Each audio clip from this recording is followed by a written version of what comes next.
If your kid was drowning in the ocean and you yanked them out to try to save their life, would you be worried about bruising their arm in the process? Or if your toddler is reaching up to touch the hot stove or a hot pot or something, and you stop, like you grab their arm, you smack it away, you jerk them out of the way, whatever, are you worried about hurting them in the process of that? I'm going to guess that you're not. I'm going to guess that that's not what you're thinking about, because you're trying to save them and rescue them from something that is after their life, or something that's going to hurt them really bad, right? But in the process of trying to protect them and save them, sometimes we accidentally hurt them. But we're not worried about that or upset about that, because we know the greater good is that we're protecting them. And this is something that I just wanted to tell the teenage parents, especially right now, you teenage mamas. Like, the teenage years are hard. I get that. I am living it right now. I've got 3 teens. And so I get it. And I had a conversation with another mom this morning, and it just made me think about wanting to come on here and share this with you guys, that I think I think a lot of times we make an idol of our kids' happiness. We get so caught up in not wanting them to hate us, or not turning them against us, or making sure that we have a good relationship with them, that we aren't actually doing what's best for them.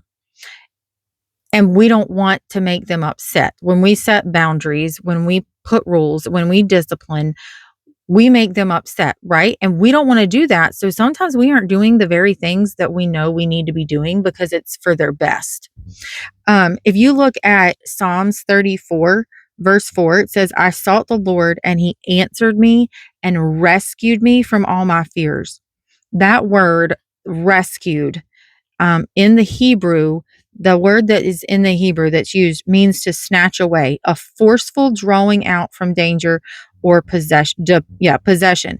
So this isn't like God reached down and coddled us and gently talked and explained why, what we were thinking was wrong, or why we needed to be rescued, or whatever. No, it's like when your kid's drowning and you reach in and you grab them and you yank them out, and it's forceful, but you're doing it to protect them.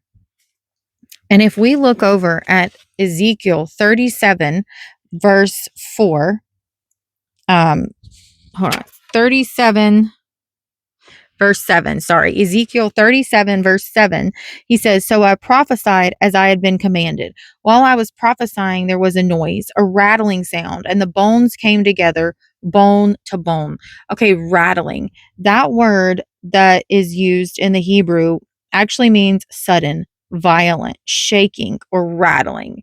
So again, that's not like a gentle word. God is restoring life to these bones that are dried up. This is beyond just a dead body. These are gone. There is nothing left. And God is restoring life to them. And as he does that, there's a violent shaking. And so, this process here of rescue and restoration, this isn't a sweet and gentle process.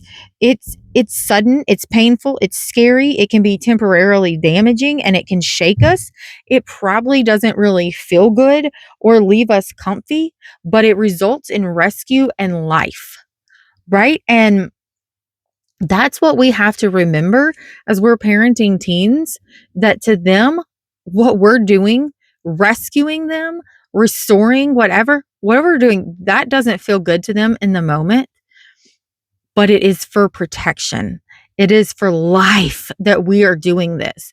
And so I just want to encourage you to do what makes your teen mad, if that is what you know is the best for them.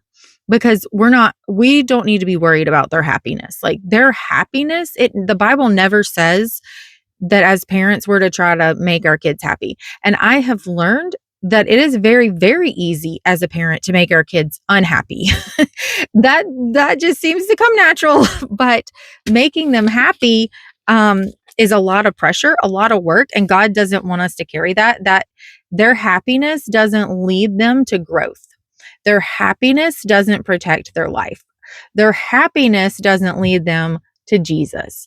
And so the connotation of that, what I was talking to a friend about, is we were talking about screens and phones, and we recently took all screens away from one of our kids for 2 months.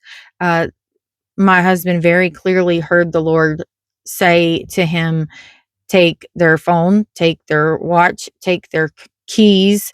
Um, we even took computer and everything. So for that 2 months, our child was only allowed the phone when they needed it for safety purposes. If they weren't with us, and in that time they could only communicate with us, they were only allowed the computer for school, and it had to be in our presence doing it. And we knew beyond the shadow of a doubt that was literally rescuing our child.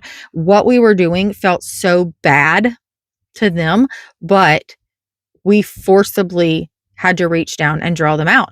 And that is biblical. And to them, it probably felt violent and terrible and awful, but sometimes rescue does.